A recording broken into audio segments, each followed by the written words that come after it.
तो ये आज आपका जो है मैं ऋणपत्र या डिबेंचर पढ़ाने जा रहा हूँ। तो ऋणपत्र या डिबेंचर क्या होता है? तो देखिए, शेयर को जारी करके जिस तरह से कंपनी जो है पूंजी को जुटाती है, उसी तरह लंबी अवधि के लिए धन की जब आवश्यकता होती है तो वो ऋणपत्रों को जारी करके उधार ले सकती है। ठीक है, कंपनी द्वारा जारी किया गया ऋणपत्र आमतौर पर कंपनी की मोहर के नीचे प्रमाण पत्र के रूप में होता है। इस प्रकार जो है एक ऋणपत्र कंपनी द्वारा दिए गए ऋण की एक लिखित पावती होती है जो कि कंपनी के मोहर के तहत जारी किए जाते हैं। ठीक है, ऋणपत्र जो है सबसे सरल साधनों में से एक है जिसके द्वारा कंपनियां कर्ज को जुटाती हैं। ठीक है, वे साधारण ऋण के रूप में कार्य करते हैं। कंपनी अपनी वित्तीय ज़रूरतों को पूरा करने के लिए उधार लेती हैं। ठीक है, क्या होता है? कंपनी अधिनियम 2013 की धारा 230 के अनुसार ऋणपत्र में कंपनी के ऋणपत्र, स्टॉक, बॉन्ड और कोई अन्य प्रतिभूतियां शामिल हैं, चाहे कंपनी की संपत्ति पर चार्ज हो या ना हो। चलिए अब हम देखते हैं कि ऋणपत्र कितने प्रकार के होते हैं। ऋणपत्रों के प्रकार के बारे में जानते हैं।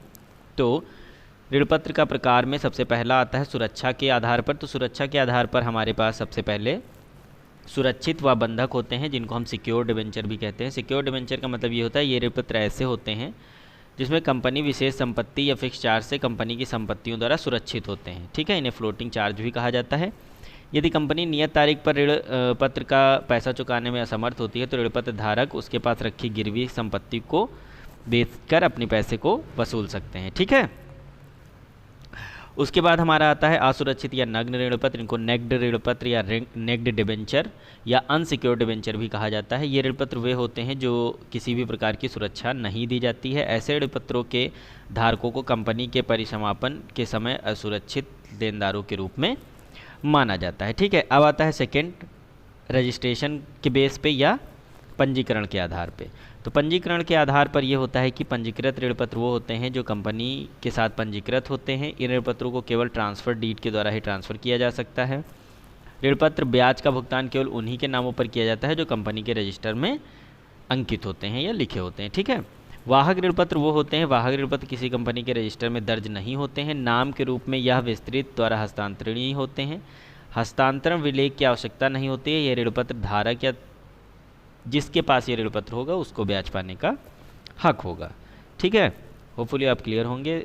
चैनल को सब्सक्राइब कर लीजिए रेगुलर कॉमर्स की क्लास के लिए। ठीक है, हाँ, तो अब देखिए शोधन के आधार पर, यानी शोधन का मतलब क्या होता है कि जब हम ऋणपत्र का पैसा वापस करते हैं तो उसको हम शोधन कहते हैं। ठीक है, उसको हम रिडेम्पशन कहा जाता है। ठीक है, तो सबसे पहला आता है शोध ऋणपत्र। शोध ऋणपत्र वे ऋणपत्र होते हैं जिनका मूलधन कंपनी किसी भी निश्चित समय के बाद किस्तों में या अपने जीवन काल में ही भुगतान कर देती है।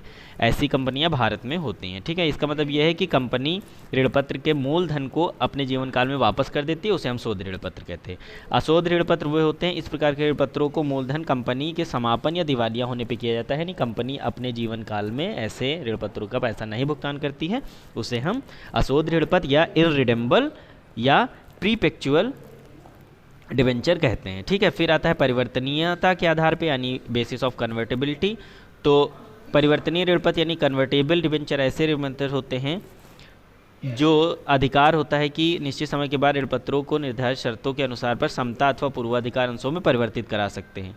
आजकल ऐसे ऋणपत्र बहुत ज़्यादा लोकप्रिय हैं क्योंकि निवेशकों को सरलता, सुरक्षा और निश्चित दर से आय प्रदान करते हैं। यानी ये ऑप्शन दिया जाता है कि किसी भी समय ऋणपत्रों को अंशों में परिवर्तित कर दिया जाए तो उन्हें हम कन्वर्टेबल डिबेंचर्स या परिवर्तनीय डिबेंचर्स ऋणपत्र कहते हैं। ठीक है, उसके बाद आता है आपका अपरिवर्तनीय ऋणपत्र या नॉन कन्वर्टेबल डिबेंचर। तो नॉन कन्वर्टेबल डिबेंचर ये होते हैं जिन पर ये अंशों को परिवर्तित नहीं किया जा सकता है, उन्हें अपरिवर्तनीय कहते हैं, यानी परिवर्तन करने का कोई भी ऑप्शन नहीं दिया जाता है। ठीक है, उसके बाद आता है प्राथमिकता या पूर्वाधिकार के आधार पर, बेसिस है पूर्वाधिकार के आधार पर। तो प्रथम डिबेंचर या फर्स्ट डिबेंचर उन्हें कहते हैं जिन ऋणपत्रों पर कंपनी अन्य ऋणपत्रों से पहले भुगतान करने का वचन देती है, उसे हम फर्स्ट डिबेंचर या प्रथम ऋणपत्र कहा जाता है। ठीक है, और सेकेंड डिबेंचर या द्वितीय ऋणपत्र वे होते हैं जिन पर कंपनी का भुगतान सब कंपनी प्रथम ऋणपत्रों के बाद करती है, उन्हें द्वितीय कहते हैं। यानी जब हमारे फर्स्ट डिबेंचर का पेमेंट हो जाता है, सेकेंड ऑप्शन पे किया जाता है, तो उसे हम द्वितीय ऋणपत्र कहते हैं। फिर आता है कूपन या ब्याज दर के आधार पर। तो सामान्यतः ऋणपत्र निश्चित ब्याज दर के उल्लेख पर निर्गमित किए जाते हैं, इसे कूपन दर कहते हैं। ठीक है, इसमें दो प्रकार के होते हैं, कूपन दर वाले यानी कूपन रेट डिबेंचर। ऐसे ऋण पत्र कंपनी के द्वारा ब्याज दर कूपन में उल्लेख कर निर्गत किए जाते हैं। कूपन दर स्थायी के परिवर्तनीय हो सकते हैं, ठीक है, स्थायी हो सकते हैं या परिवर्तनीय हो सकते हैं। सामान्यतः कूपन दर बैंक दर से संबंधित होती है। कंपनियां प्रायः इसी प्रकार के ऋण पत्र निर्गमित करती हैं, यानी इसमें एक निश्चित ब्याज दर होती है, उसी की ब्याज दर पर आपको ब्याज मिलेगा जो भी ऋण पत्रधारी है, ठीक है। शून्य कूपन ऋण पत्र यानी जीरो कूपन रेट डिबेंचर ऐसे ऋण पत्र जिन पर कंपनी कोई कूपन निर्धारित नहीं करती है। शून्य कूपन ऋण पत्र कहते हैं ऐसे ऋण पत्र बंधक या बट्टे पर जारी किए जाते हैं। इनके अंकित मूल्य और निर्गमन मूल्य का अंतर ही ब्याज की कुल राशि को दर्शाता है, ठीक है, या बॉन्ड की कुल अवधि को बांट दिया जाता है। ब्याज की कुल राशि को ऋण पत्र बॉन्ड के जीवन काल में कुल अवधि में प्रतिवर्ष अनुपातिक रूप से लाभ हानि खाते में हस्तांतरित किया जाता है, ठीक है। तो ये आपका जो है डिबेंचर के प्रकार या ऋण पत्रों के प्रकार, डिबेंचर के टाइप्स मैंने पढ़ाए हैं। आप इसे अच्छे से पढ़िए, जो ना समझे पूछेगा, और अगर कोई दिक्कत हो तो पूछेगा, ठीक है। Have a nice day, good bye.